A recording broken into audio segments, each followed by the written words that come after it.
Добрый вечер. В эфире Прайм на телеканале АТР.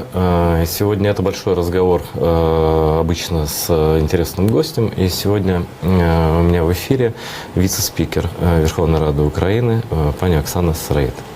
Вітаю вас. Вітаю телеглядачів. Дякую. Ви вперше в нашій студії в новій. Оновленій, так. Дуже приємно. Вот.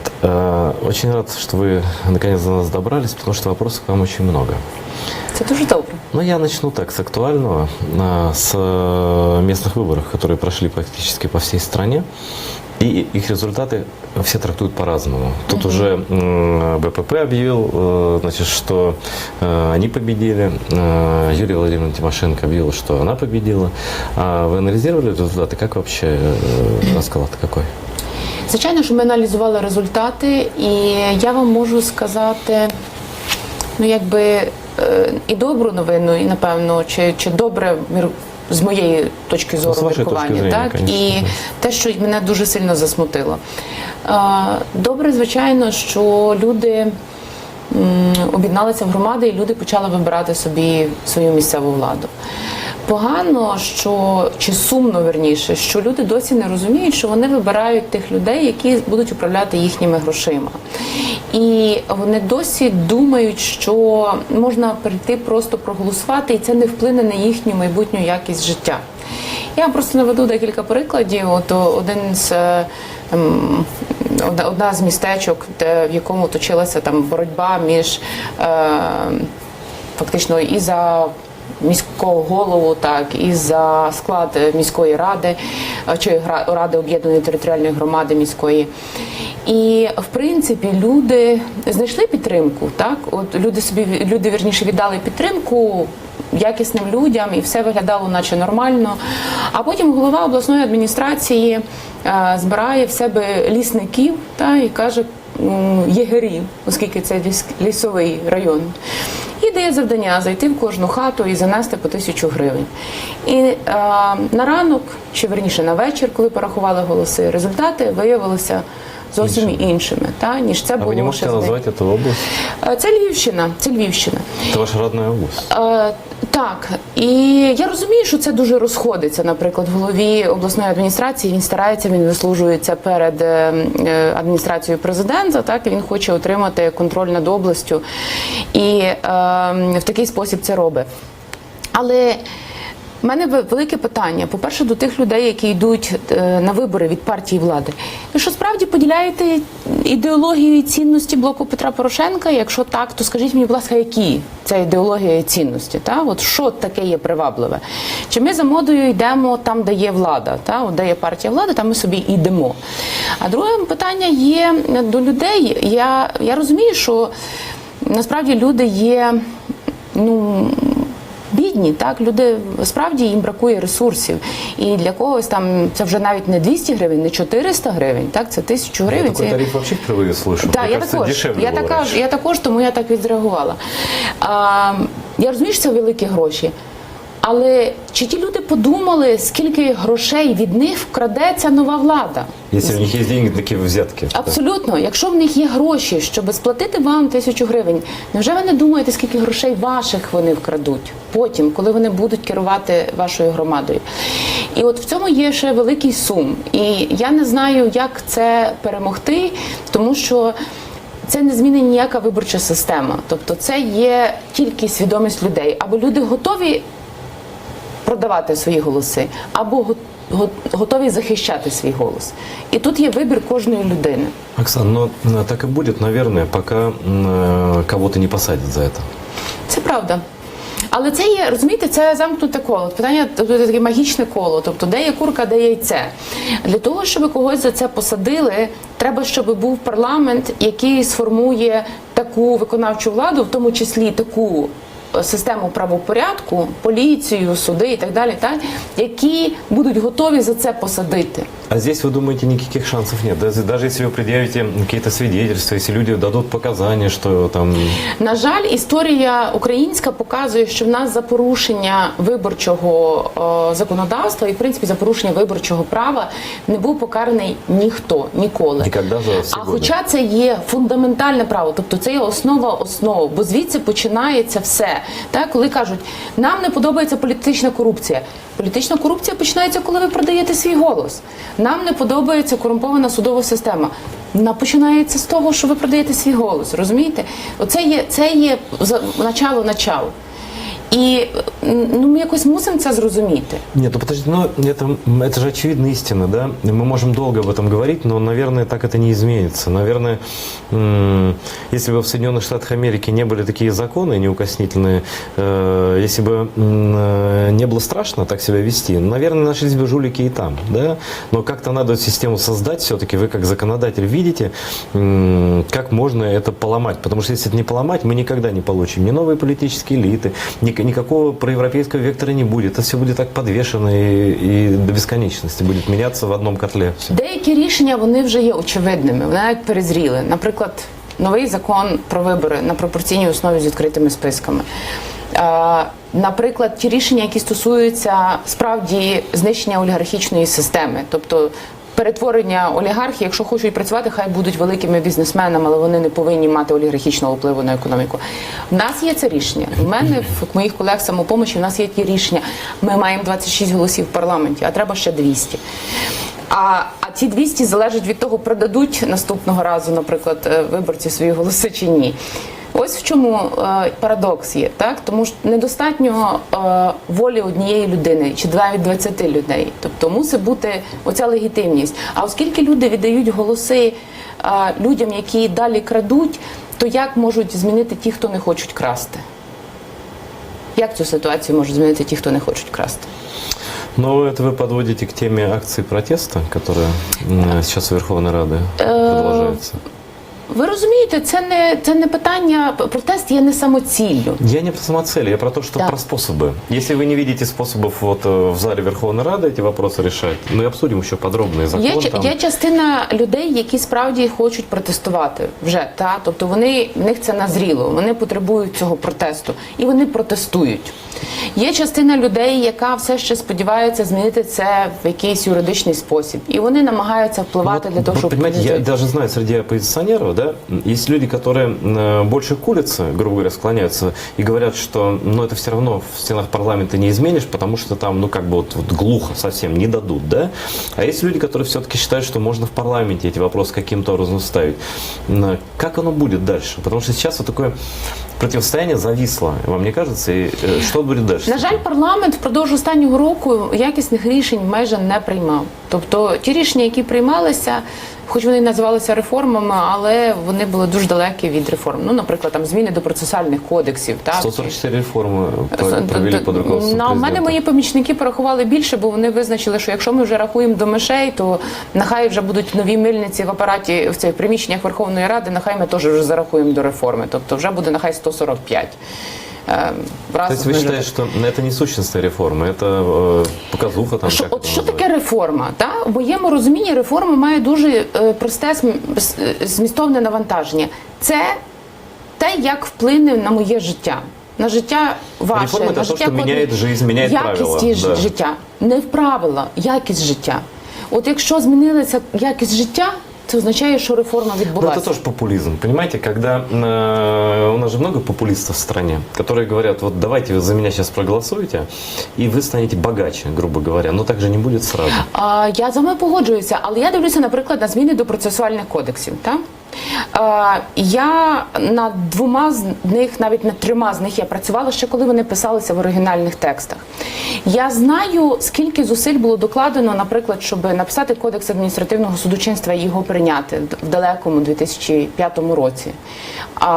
Я знаю, скільки зусиль було докладено, щоб прийняти новий кодекс кримінальний процесуальний, який був підготовлений, а потім його вже приймали за часів Януковича, але він був підготовлений задовго до того. І його філософія, я пам'ятаю його філософію, так, як за що боролися, не все вдалося тоді прийняти. І тоді вважалося, що це є прорив, тому що він дає людині більше права, є презумпція невинуватості. Нарешті почала діяти, в 2010 році почала діяти презумпція невинуватості, до того її не було. Обов'язок доказування покладений на прокуратуру, інші правила слідства. І коли ми в 2017 році, називаючи це судовою реформою, погіршуємо становище людини, розумієте? Коли парламент дає крок назад... Это, конечно, мне рассказали, что то це не реформа. нельзя даже прийти бесплатно в суд будет до такой степени. І, то, що в суд можна буде прийти безкоштовно, але є речі, коли, розумієте, прокуратура, яка насправді була таким наглядачем, оцей ж загальний нагляд прокуратури, він же ж не просто так називався. Там вона була наглядачем в судах, фактично все, що прокуратура хотіла, все суди робили. Так? Фактично судом керувала прокуратура з радянських часів. І от ми крок за кроком це вибивали десятиліттям. Ну не розумієте? выбили же, так и осталось, наверное. Витіснили, а вони це повернули в 17-му році, розумієте? Тобто не людина, якби мало бути, якщо це реформа, то навпаки мало би бути більше людини там, більше гарантій для людини. Ні, ми витіснили знову людину, більше прав для суддів, більше прав для прокуратури, менше прав для людини. От про що я кажу? Я не кажу про популізм, я кажу тільки про дуже прикладні речі. Якщо я знаю, що життя людини від цього стане складнішим, навіть порівняно з попереднім періодом, то хіба це реформа? То есть, вот сущностных реформ, на ваш взгляд, за эти 3,5 года после победы Майдана не прошло в стране? Були певні речі, які були прийняті і були дуже важливі. Вони в основному відбулися впродовж першого року. Це, наприклад, все, що стосувалося антикорупційного законодавства і діяльності, тобто антикорупційної прокуратури, НАБУ, декларування електронного, НАЗК, навіть при тому, що воно працює... А почему же остановились-то? Почему не хотят антикоррупционный суд Чому не хочуть? Тому що насправді воно вже підходить до критичної точки. Так, от ми бачимо вже навіть антикорупційні справи, чи вірніше корупційні справи проти народних депутатів і вищих посадових осіб держави. І от вони вже розслідувані, і їх треба нести в суд, і вони йдуть в суд. І якщо вони потрапляють в звичайний суд, то судді переважно там є залежні, вони залежні роками чи десятиліттями. Вони сьогодні не стануть незалежними. Треба пройти там 20 років, поки и поэтому именно новый суд антикоррупционный, он страшен для этих людей. Так, тому наша ідея була, що мав би бути новий антикорупційний суд, який би мав бути сформований не тільки відповідно до нинішньої процедури, як суддів добирають, а додати додаткові фільтри. Це мало би бути так само, як добиралося антикорупційне бюро, антикорупційна прокуратура за участю міжнародних представників, які би просто провели оцю перевірку людей, наскільки вони будуть стійкі. То есть фактически речь, Оксана, идет о том, чтобы создать первый независимый изначально судебный орган. Так. Независимо от кого? От президента, от парламента, от правительства? Передовсім від президента, від виконавчої влади. Передовсім. Тому що, як правило, це є найбільша загроза. Від законодавчої влади тяжко бути залежним, тому що 450 депутатів на це. А виконавча влада, в нас насправді не Кабінет міністрів керує виконавчою владою. У нас більша частина виконавчої влади в руках президента. Тому що там є СБУ, і слідство, і НКРЕКП, і так далі, і так далі. Тобто там величезний шмат виконавчої влади. І ось от цього є, це є, знаєте, голка оця Кощеєва, так? От вона є в тому антикорупційному суду. То есть якщо это його на не самом буде, деле страшно, да, если он будет, вы считаете? И ну, поэтому для такое кого страшно? сопротивление. Для нас з вами не страшно, а для декого страшно. Для тих, так? проти кого діла. Але якщо його не буде, то фактично на що розраховують всі ці люди? Що вони підуть в звичайний суд і в кінці судового процесу отримають довідку «не корупціонер». Порішають вопроси, як це було завжди. І фактично, власне, вийдуть з довідкою виправдання вироку. А как долго можно, вот вы законодатель, как долго можно тянуть историю с этим судом, поскольку этот суд же, насколько я понимаю, был обещан и американцам, там, и американцы это тоже лоббируют? Ну, проект закону ми підготували ще минулого року. І цього року, мені здається, ми його зареєстрували, він викликав такий шквал обурення в адміністрації президента, потім його відправили на експертизу Венеційській комісії. Венеційська комісія дуже високо оцінила його зміст, але потім зробила політичний реверанс президенту, що Венеційська комісія, в принципі, не повинна робити, тому що вони не повинні давати політичних оцінок. Але Венеційська комісія сказала, що дуже добрий проект закону, але оскільки президент задекларував всеосяжну судову реформу, то було би добре, щоб він вніс такий законопроект, тому треба авторам відкликати свій. І ми сказали, нема проблем, ми відкличемо, хай президент несе свій, нема жодних проблем. Але поки що від президента нічого немає. Тобто, я помню только заявление Петра Порошенко, в том числе в интервью американской, кажется, журналистке, когда он сказал, а зачем нужен антикоррупционный суд? У нас и нормальным судом осудим, подмигнуло еще так. А потом, по-моему, на встречах, когда были здесь представители тоже американские, я не помню уже пофамильно кто, он тоже им сказал, это, по-моему, бывшие политики американские, которым он сказал, что зачем нам антикоррупционный суд, нам и обычный. Ну, це була прекрасна дискусія, тому що Порошенко, президент, апелював до того, що немає країн, де є антикорупційні суди. Він пробував трошки так, як це, підтрунювати над американцями. Да, у вас ж немає антикорупційного суду. На що йому дуже влучно відповіли американці, що так, тому що у нас кожен суд антикорупційний, тому нам не потрібен окремий. І це є правда. Але оскільки кожен суд в Україні є корупційним, тому поки що нам потрібен окремий антикорупційний суд. Перейдем к акции протеста, которая давно продолжается, и вы открыто ее поддержите, правильно? Самопоміч не має офіційної позиції стосовно цього, але декілька наших депутатів, вони є поруч з цими людьми. Єгор Соболєв, він один із лідерів буквально. Єгор Соболєв там представляє Єгора Соболєва, Семен Семенченко представляє там Семена Семенченка.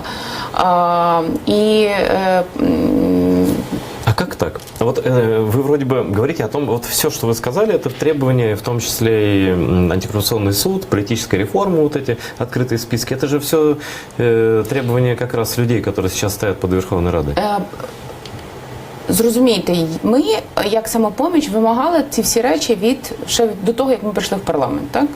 Ми прийшли в парламент, ми це вимагаємо по сьогоднішній день. Самопоміч офіційно брала участь у акції протесту 17 числа, так, під стінами парламенту. Після цієї акції протесту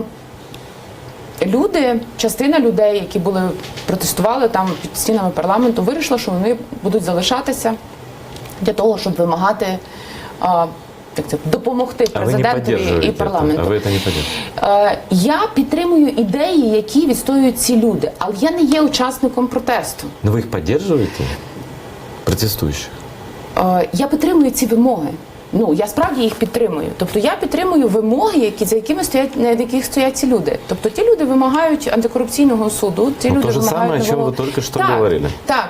І вони, просто я це вимагаю в один спосіб, а вони це вимагають у спосіб протесту. На вас уже, в общем-то, с такой серьезной критикой набрасываются люди, которых, принято считать сторонниками власти. Например, такой Павло Нус написал пост недавно в Фейсбуке, именно посвященный вам. Я прошу режиссера, чтобы нам показали этот текст, где... начинается со слов «Сараїд має піти з посади другого віце-спікера». Сараїд приймає активну участь в подіях під Радою, тобто підтримує публічні та непублічні цілі замовників цієї політичної акції. На мій погляд, парламент має включити в порядок денний питання про відставку Сараїд з посади, і так далі, і так далі. Да, ви читали? Так, це було пов'язано з тим, що вчора, в неділю, я відвідала якраз учасників акції протесту. Я вважаю, що це є обов'язком кожного депутата. Вийти к людям. Звичайно. Тобто це є під стінами парламенту, відбувається протест для того, щоб скласти свою власну думку, хто ці люди, що вони хочуть. Це є обов'язком депутата, тим більше я є заступник голови Верховної Ради. І це є одна частина. А чому я зобов'язана це зробити інше? Звичайно, там є мої колеги, яких я поважаю, як людей, я їх підтримую, я прийшла, їх провідала, я поспілкувалася з різними людьми. А вам нельзя это по статусу? Почему требуют отставки за то, что вы там... Відставки вимагають зовсім з інших міркувань, тому що на жаль, для адміністрації президента, яку фактично представляє пан Нус, тому що він на замовлення працює, так, то для адміністрації для президента, напевно, особисто, йому важливо, щоб люди самопомочі, щоб вони не обіймали жодної посади ніде. Тобто ні в органах державної А влади, вы ні... единственная вообще в высшей власти, которая имеет пост от самопомощи? Єгор Соболєв ще є головою комітету. І Данченко Олександр є також головою комітету. Ну, это только вот в парламенте. Є в нас люди на місцях, які також зміщають. Ви ж знаєте історію Це я з мером знаю, Миколаєва, ви знаєте сміттєвий Я про скандал. центральную власть хочу спросить, никого нет больше. Так, ну, поки що це є ті люди, яких ми маємо. У нас була ще одна голова комітету, яка фактично була виключена з фракції і залишилася на посаді голови комітету. Але це є задача, тобто яку, я так розумію, хочуть реалізувати для того, щоб усунути фактично представників самопомочі з усіх посад. І не перший раз ця хвиля почалася тоді, коли я закрила засідання, коли туди до зали засідань потрапив Голубан, фактично якого привели народні депутати, тільки чомусь не цих депутатів звільняють, так, а чомусь вирішили ініціювати звільнення Сироїд, так, тобто депутати, порушуючи закон про регламент, фактично загрожуючи парламенту, приводять людину, яка воювала на стороні ДНР, ЛНР, заводять в парламент до трибуни. Я не даю відбутися фактично перевороту, закриваю засідання. А вы с тех пор проводили заседания? Я так невнимательно слежу. Ну, час від часу, але не так часто. Ну, так, є загроза, що я... Вы утратили доверие. Ну, я би сказала так, його особливо не було, тому що був такий переляк радше. Але це, напевно, нормально, оскільки ця влада є закритою, то вони є закритою від будь-якої співпраці. Они могут вас... То есть получается, что вы единственный представитель вообще самопомощи и на таком достаточно высоком, ну, по крайней мере, формально звучащем высоко посту, да, вице-спикера. Реально вас оттуда убрать за вашу поддержку требований вот этих и так далее? Ні, ну це є взагалі абсурд. Ну, за політичну позицію взагалі не можна притягати до відповідальності ніякої. Це мій обов'язок. Ну, я не говорю, что скажут, так мы ее за это, но собрать Слухайте, голоса це мій какие-то... обов'язок мати політичну позицію. Я політик, я мушу мати політичну Не-не-не, позицію. я про практическое слово. А практичну сторону, ну, привід може бути будь-який. Важливо, чи буде на це 226 голосів в залі, тому що це має бути відбутися голосування. Думаете, не будет? Ви знаєте, після того, коли я закрила засідання, що мене дуже, я би сказала, приємно вразило і зворушило. Дуже багато людей, в тому числі з президентської фракції, підходили і дякували, і підтримували не мене, не Оксану Сироїд. Вони підтримали те, що я зробила. Вони казали, що це було єдине правильне рішення. Дуже багато людей. Дуже. Набагато більше, ніж я очікувала. І мене це дуже підбадьорило і обнадіяло, тому що це означає, що парламент живий, знаєте, тобто що там є люди, які справді розуміють, що таке парламент, за що була загроза і так далі. Тому будемо бачити, насправді це, ну, посада, ви ж розумієте, що посада, вона сьогодні є, завтра її немає. Ну, все минуче. Вернемся чуть к самопомощи. Но есть такое ощущение, что самопомощь теряет свои электоральные позиции в последнее время. Я не знаю, окончательных результатов в местных выборах нет, но, по-моему, там по екзит-пулам что-то типа 3% ви набираєте. Ні, там, де ми просто не висувалися в дуже багатьох громадах, а там, де ми висувалися, в нас в середньому десь 11%. Ну, в принципі, тобто То, що було в парламенті? Це є нинішній рейтинг, такий рейтинг, який Почему у вас не хватает ресурсов, людей, чтобы везде выдвигаться? Вы же национальная партия. Ми, перше, є молодою партією і, ну, розумієте, можна, звичайно, під вибори, як багато політичних сил роблять, продати франшизи і набрати будь-кого за гроші. Ви знаєте, як продається франшиза політичної сили, так? Тобто ми вам бренд даємо, а ви нам за це платите, данину. А самопоміч цього не робить. І не робила, і не буде робити. Тобто ми своїх людей добираємо. І це є складний процес, тому що йдеться про сотні, про тисячі людей. Це Оксана, не так вот просто. смотрите, я как избиратель спрошу. Вот я вас не зря спросил, поддерживаете ли вы протестующих, и даже учитывая то, что там Егор Соболев, один из реальных там лидеров акций и так далее. И вы так чуть отстранились от него. Вот вам не кажется, что если партия будет так отстраняться от людей, требований которых на самом деле, вы же говорите, что поддержите, то это как-то выглядит в глазах избирателя странно. То есть партия свою позицию не провозглашает, при этом один из известных депутатов очень радикален и участвует в этой акции, да? И что-то есть тут такое, нет? Ні, я вам поясню, це дуже природньо. Чому це так? Тому що ну, ми, крім того, всі ще є люди, які можуть мати свою громадянську позицію. І Єгор Соболєв, так само як і колеги інші, вони цю позицію артикулювали, вони її висловили. І вони зараз є з тими людьми, які є їхніми там однодумцями, вони вважають, що треба вимагати прийняття тих рішень саме в такий спосіб, в спосіб протесту. Партія і фракція – це є колегіальні органи. І їм для того, щоб прийняти рішення, їм потрібно зібратися, це обговорити і сказати, наша позиція стосовно цього є така і така. То есть поддерживает ли партия именно форму такой протеста и требования? Саме так. І так теж саме стосується фракції. В нас є різні думки стосовно цього. І це є природньо. Комусь ця акція імпонує, хтось навпаки дуже насторожено до цього ставиться. Але ми звикли, що ми відкрито все обговорюємо і після того ухвалюємо рішення. Оскільки це обговорення ще не відбулося, и решение не ухвалене, так? То я просто... Вы не имеете права, я понял. Ну, да. а будет такое, да? Звичайно. Тобто, Потому что, знаете, тут как-то надо определиться, вы к умным или к красивым, или куда, как, знаете. Я з вами погоджуюся, і вона, можливо, викликає таке збентеження в людей, але справді для ухвалення рішення потрібно, щоб люди ці могли зібратися. Зараз ми маємо період роботи в округах. Дуже багато людей, тим більше були вибори до об'єднаних територіальних громад, дуже багато людей працювали в округах. Ну, тобто є просто рутина, яка забирає в людей дуже багато часу і енергії. Вы как политик, наверное, лучше меня знаете, что все важно делать вовремя. Да? И вот акция длится уже сколько? 3 недели, да, под Верховной Радой? Ну, 2 как минимум, я просто не помню. Це 2 тижні. Да. Ну, тобто почнеться 3-й тиждень. Да. И все-таки позиция политическая тут важна, потому что мы много слышим про протестующих, что они там раскачивают лодку, они не строили будку, но при этом раскачивают лодку. Но это, конечно, все так смешно фразеологически, но на самом деле понятно, о чем идет речь. Я слышал такие высказывания неоднократно, что люди, которые занимаются уличной политикой, это люди, которые работают на Кремль, на раскачивание политической ситуации, которые ведут дело к революции, а революция у нас выгодна кому? Внешним силам. Но эта риторика вам знакома. Что бы вы сказали на такие обвинения? Я вважаю, що це є, по-перше, абсолютно абсурдно, тому що до нинішньої ситуації, до самих цих акцій протесту довела влада. Ця влада розхитує будку чи лодку, чи що вона там строїла. Та?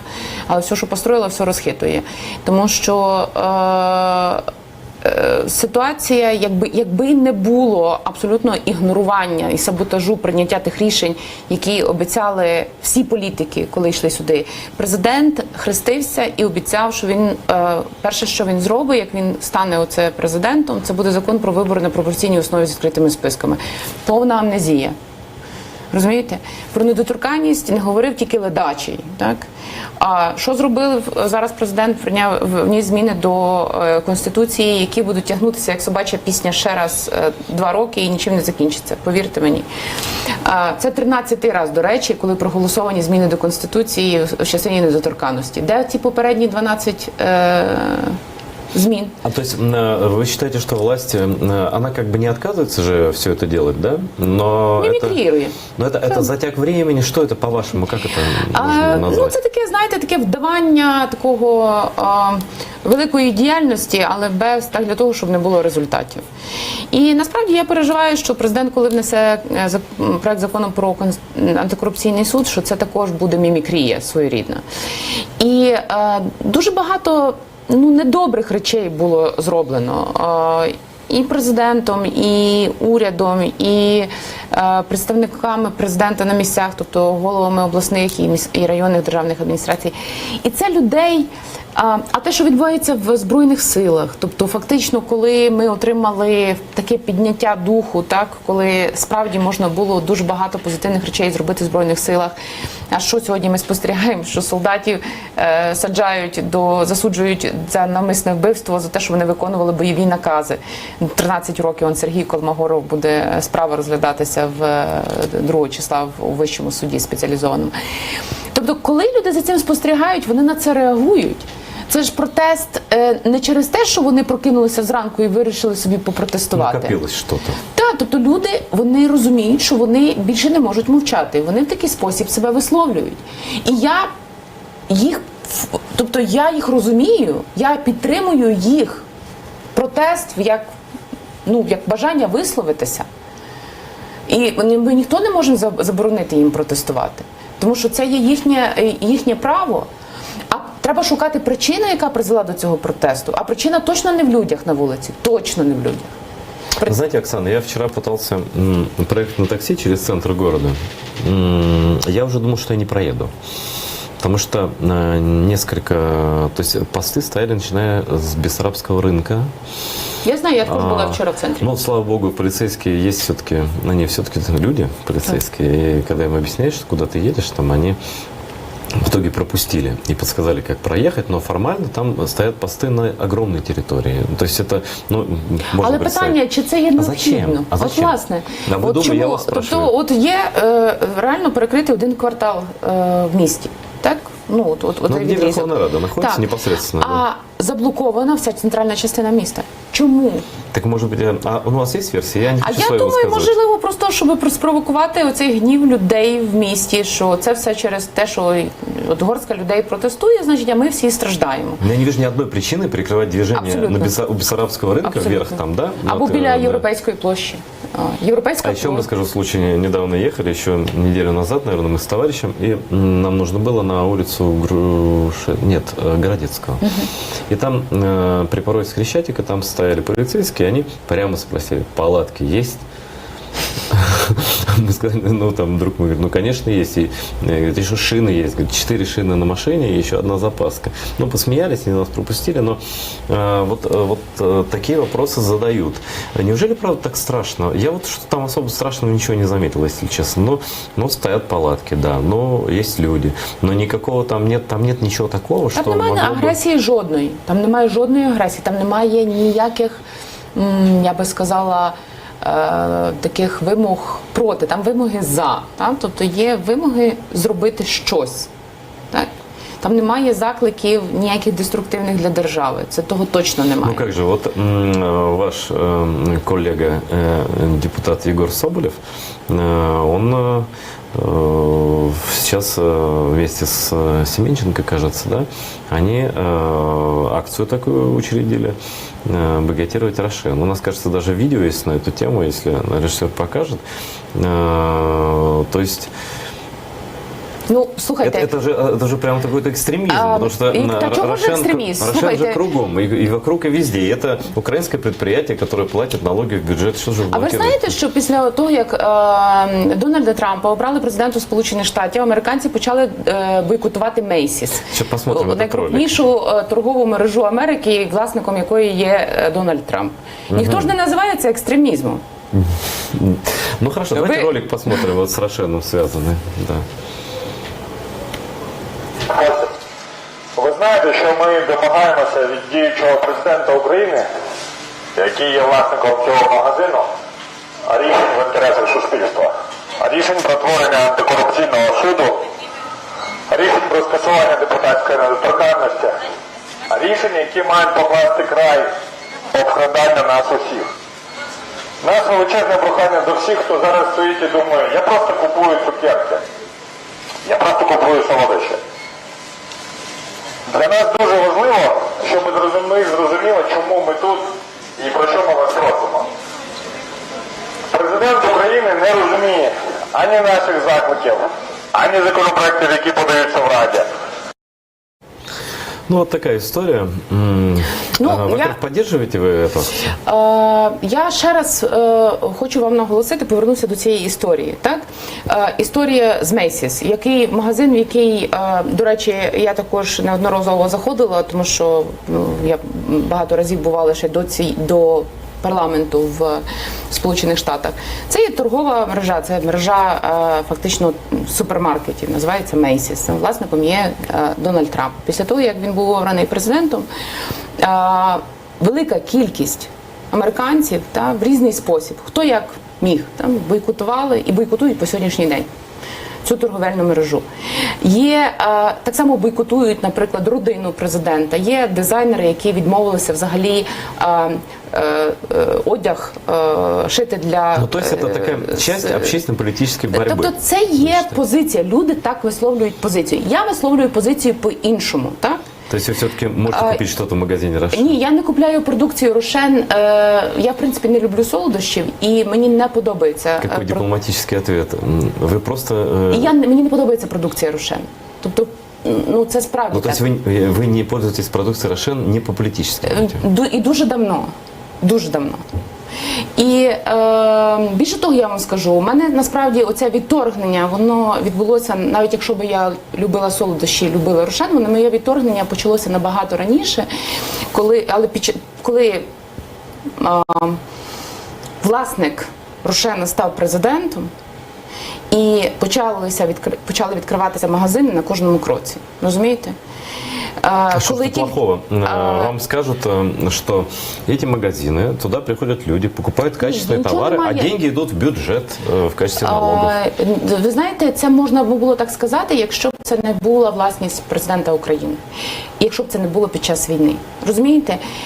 Раптом, коли збільшується кількість торговельних точок в рази, а можливо в десятки разів, я не знаю, я не рахувала, але навіть по тій дорозі, які я їжджу додому, я побачила, збільшилося щонайменше на десяток магазинів. Це на одній дорозі, на одному маршруті. Так? Десяток магазинів нових з'явилося.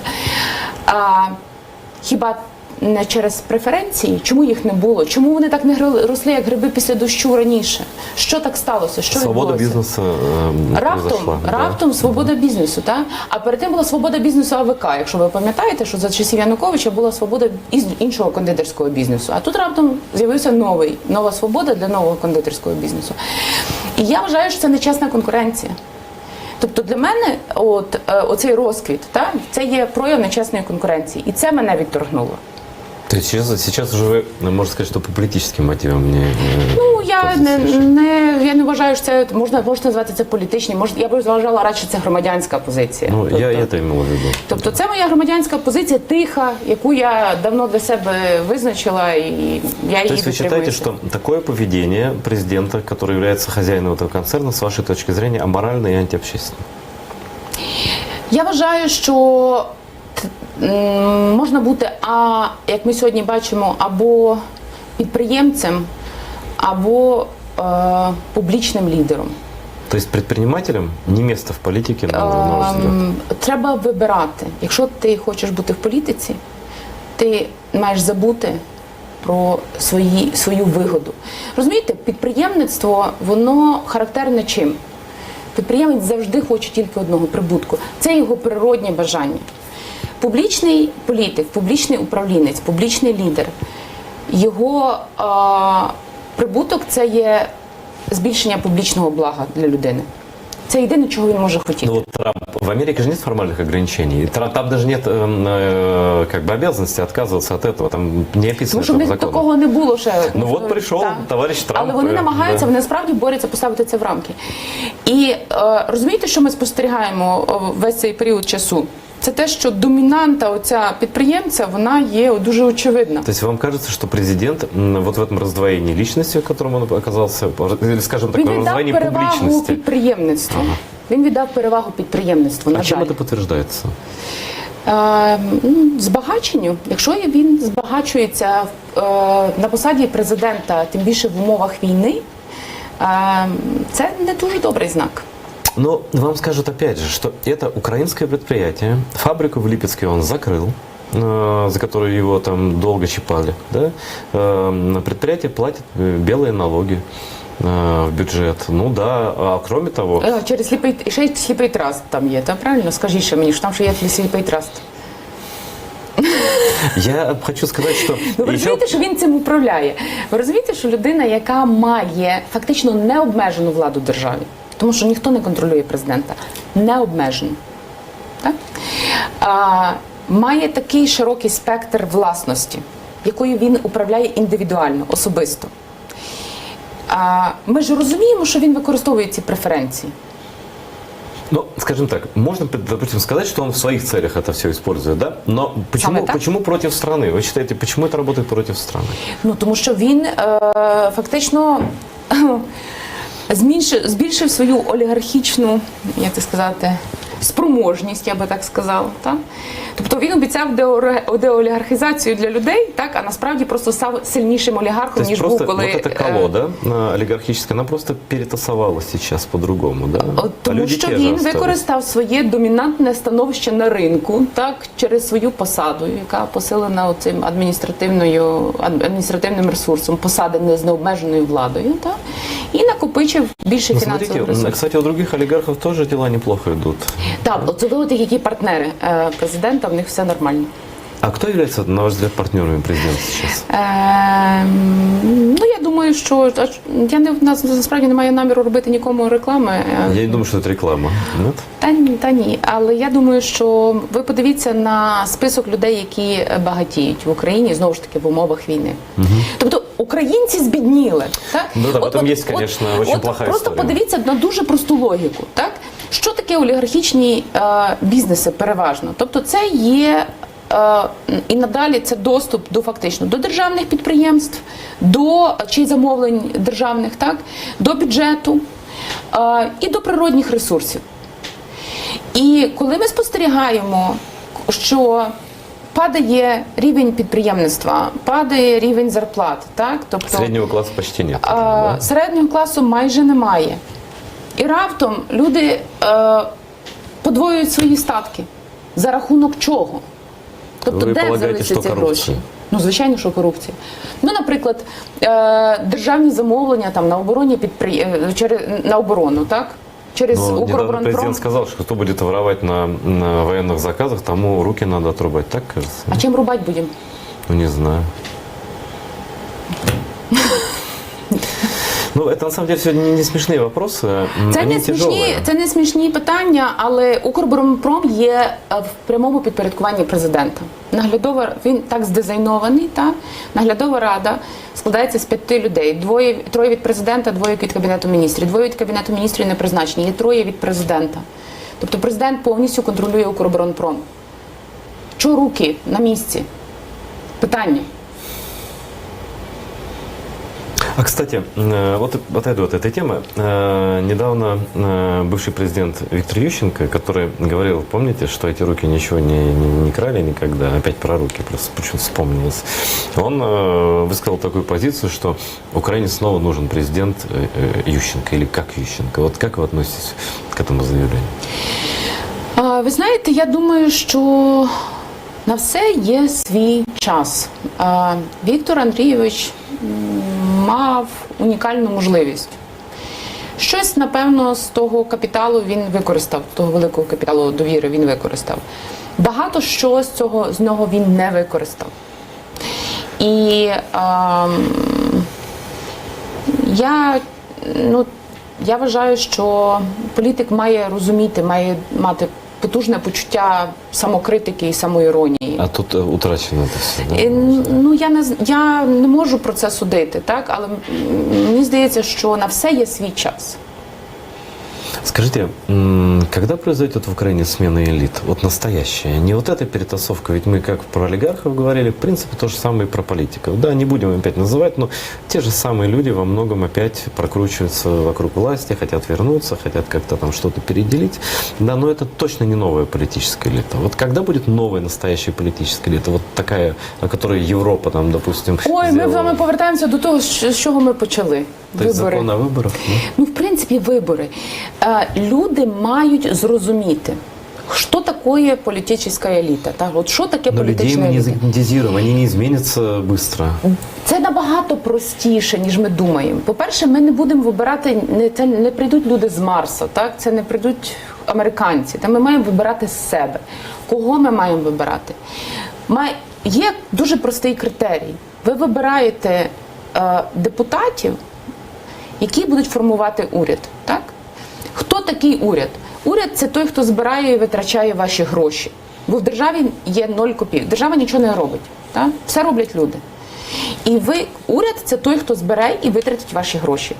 А парламент Це той, хто сформує цей уряд, і хто буде його контролювати, як цей уряд збирає і витрачає ваші гроші. І тепер, от коли кожен раз, коли люди мають в принципі йти на вибори, вони мають думати, я цій людині свої гроші довірю. Знаете, я бы им никогда не доверил. Я смотрю, да, даже обобщенно на наших политиков, но на многих, да, и я понимаю, что эти люди, в общем-то, ну, я бы им 100 рублей в долг бы не дал, как вы Так, але как це говорят. тільки про ефективне управління от цим всім заради блага людей. А, кстати, вы же знаете, да, что Ильмию Умерова и Ахтема Чайгоза освободили? Так, випустили їм. И вот когда я смотрю, я никого в этой жизни не идеализирую, но просто по факту сейчас вот я когда не заметил, это кто-то даже из журналистов, совсем не крымских татар, написал, что не называйте вот этих политическими деятелями, там были конкретные фамилии, ну каких-то там людей, вот они государственными деятелями. Государственные деятели это Умеров и Чайгоз, а не вот эти люди, которые там свои какие-то дела делают, да? А как, на ваш взгляд, вот есть вообще в Украине сейчас моральные авторитеты, на которых можно равняться? Ми справді маємо великий дефіцит, тому що не могло їх бути багато. І, в принципі, більшість з них була знищена ще радянським режимом, або вони виїхали. Ну, хто последнім був моральним авторитетом, кого ви можете Ви знаєте, мені, напевно, це буде неправильно, якщо там назвати останнім, чи останнім, чи першим. Я можу сказати, що мені дуже пощастило, тому що я прийшла в 96-му році працювати помічником народного депутата, і моїм фактично вчителем був Ігор Рафаїлович Юхновський. І от він мене дуже багато чого навчив з того, що зараз для мене тримає. От він мене навчив з людьми спілкуватися, легко сприймати свій статус, так? Бо він був настільки простою людиною в спілкуванні і розумною. Когда вы, грубо говоря, пришли к власти, да, стали вице-спикером, у вас как-то вот жизнь, отношение изменилось к жизни? Вы почувствовали, что вы немножко в другой мир переселились? Все-таки эти кабинеты, эти приемы, это все... Якийсь був недовгий період адаптації, тому що люди звикали, так? Наприклад, сусіди, вони їздили зі мною багато років в ліфті, і тут одного дня вони зрозуміли, що... І почали вам передавати петиції? Ні, вони просто почали замовкати в ліфті, потім знову звикли до того, що я все-таки там живу і нормально і далі їжджу, що я не буду на мітлі залітати в вікно, так? І потім воно дало такий осад, і зараз немає ніякої різниці. Але мені дуже сильно допоміг досвід, тому що я багато років пропрацювала або в парламенті, або з парламентом. Тобто я прийшла, мені було 20 років, коли я прийшла на посаду помічника депутата, і багато років пропрацювала з депутатами. І я дуже добре, я бачила стільки злетів і падінь, стількох зірок політики, що просто иногда говорят, я что... дуже добре розуміла цей процес. Что многие живут в космосе. И часто это слышу. То есть, занимая какие-то посты, там в правительстве, не знаю, в администрации президента, в парламенте, люди переселяются как бы в другой мир. Они правда. уже... Это правда такое бывает? Вы же опытная власть. Я поясню, в чому головна проблема.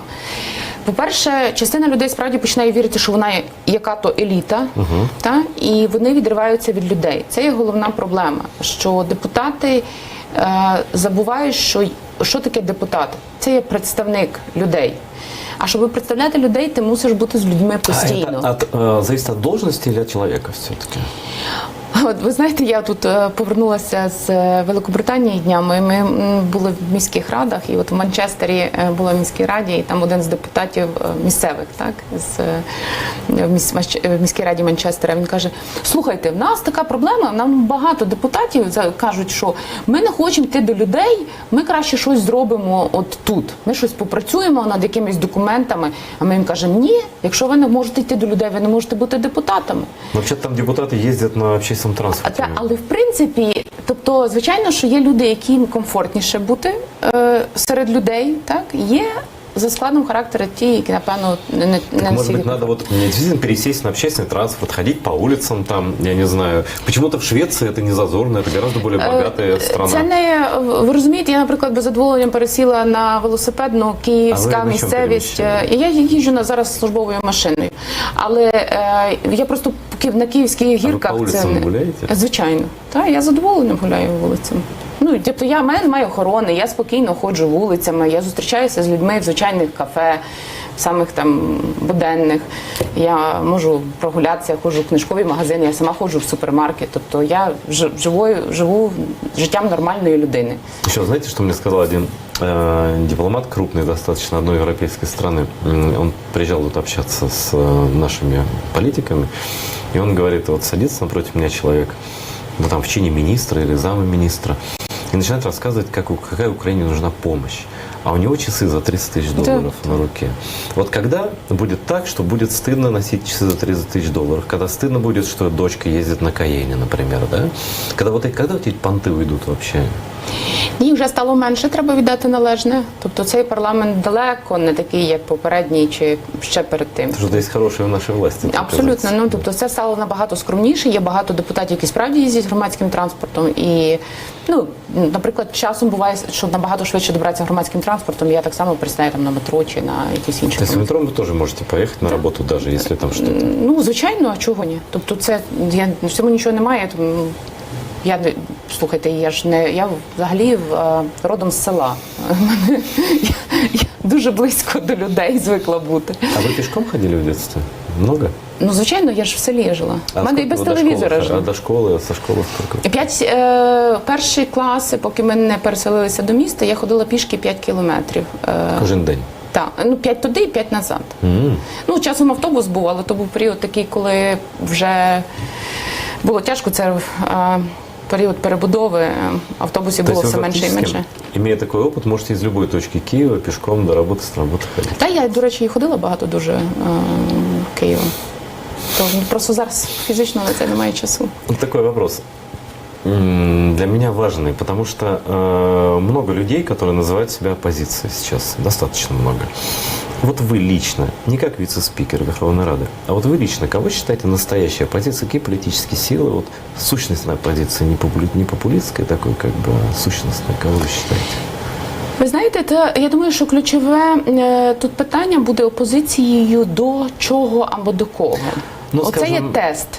Тому що в нас є люди, які називають себе опозицією, але вони насправді є опозицією до держави. Так? Ну, вы имеете в виду бывших регионалов, вот этих людей, пророссийских? Тобто, вони є опозицією, але Нет, вони є давайте про опозицією них, до я держави. некорректный вопрос задал. Я их не считаю тоже оппозицией, я не про этих, да? Я про тех людей, которые, ну, скажем, требуют более быстрых реформ. Ну, или, скажем так, оппозиция ныне действующей власти, ну, не считая вот таких пророссийских, на мой взгляд, маргиналов. Вот кто это? Рух новых сил, это Саакашвили, это Гриценко, кто это? Это вы. По-перше, щоб бути опозицією, спочатку треба бути політичною силою. Так? А політична сила – це є низовий рівень. Якщо партія не має зв'язку з людьми, так, то значить, якщо це є там кілька людей всього. Давайте, різних. у нас мало времени, а вы очень долго начали отвечать на этот вопрос. Вот вы это оппозиция самопомощи? Так, ми є опозиція до олігархічної влади. Рух новых сил Саакашвили это оппозиция? Рух нових сил поки що, мені здається, має спочатку стати політичною силою. Повноцінною. Ну, в принципе, подают такие надежды, скажем, да, вот как оппозиционная сила. Ну, це, ви знаєте, насправді це люди мають оцінити. Якщо Окей, люди хорошо. підтримують, Ну, якщо... я вас лично мнение спросил, Так. а Гриценко, это же оппозиция? Справді є політична сила, яка себе позиціонує от, проти нинішньої системи. Ну, по крайней мере, я назвал нескольких людей, Так, которые... давай, А почему они... У меня вопрос такой, а почему они не объединяются? Об'єднатися ж про що? Не про что, да, хорошо, именно про что. Не про личности, а про принципы. Если вы требуете одного и того же, Ви знаєте, почему вместе нельзя чому я этого так делать? обережно відповідаю? Я вам скажу дуже чесно. Я в парламенті побачила метаморфози з дуже великою кількістю людей, які себе декларували одними, а потім виявилися іншими. Ну, поэтому я не про людей, а про принципы. А через те це все перевіряється на рішеннях. Декларувати можна все, що завгодно. А потім приходиться до рішення, а голосування виявляється зовсім іншим. Ну, так, Тому, смотрите. наприклад, наша позиція, і моя особиста, і в принципі нашої партії, давайте об'єднуватися довкола рішень. Давайте не створювати блоків, проєктів Так і кто так же далі. против? Так все говорят так. Но почему, я не знаю, почему не подписать меморандум какой-то, меморандум о принципах, например, да, обозначить 5 принципов, и кто поддерживает их, те... А для чого не писати меморандум? Принципи або є, або їх нема. Ну, я к тому, что если вы хотите выиграть матч какой-то футбольный, да, то надо играть в команде. Если вы играете, защитник бежит туда, он подальше туда, и нет... Ми маємо команду, у нас є команда самопомочі. Ну так, понимаете, у вас есть такая команда, у Саакашвили такая, у Анатолия Гриценко такая. И чем больше таких команд, на самом деле, тем, наверное, тем же самым коррупционерам, против которых вы боретесь, наверное, им попроще, нет? Я не думаю, що в цьому справа. Україна знала багато меморандумів. Но я не про формальную сторону Так, дела, я про фактически. А про фактично, я ж кажу, треба об'єднуватися довкола рішень. Хорошо, минута одна осталась. У меня один очень важный вопрос до вас. Мне просто интересно, я писал об этом несколько раз, и одного ответа я так и не получил. Мы много критикуем власть, но власть все-таки вспоминает о репрессиях в Крыму, о крымских татарах и так далее. Почему практически никто в оппозиции не упоминает о теме Крыма и о теме крымских татар? Мы это очень замечаем. Ви тут дуже неправі, тому що насправді і я, і представники самопомочі про Крим говорять безперервно. Я насправді є єдиною людиною, напевно, і ще є кілька моїх колег самопомочі, які на всіх міжнародних форумах говорять про те, що Крим і Донбас – це є питання одного По-другому, коротко, не про вас, правда, вы и в закон вписывать хотели эти положения по Крыму и так далее. Очень коротко, у нас 30 секунд осталось. А почему вот на этих акциях оппозиции ничего про Крым не говорится? Почему этот вопрос мы обвиняем русских, что они этот вопрос задвигают и саботируют, а почему у нас Я этого нет? погоджуюся з вами, але тут мають бути лідери, які є носіями цієї ідеї. Тут це вже питання до лідерів, які є середовище кримських татар, які готові це підтримати. Оксана, все равно это должны быть и не только крымские татары, нас недостаточно много. Я погоджуюся, але я переконана, що тут мають бути якраз ті люди, які є правдивими носіями знизу цих ідей. Те не можна дати зверху. Не може сироїд прийти і проповідувати для Дуже дякую вам. кримських татар. Я надеюсь, что вы продолжите не забывать про Крым и подавать пример другим, потому что это для нас на самом деле важно. Спасибо, что пришли. Спасибо У нас вам. в эфире была Оксана Строит, вице-спикер Верховной Рады Украины. Смотрите АТР и до встречи.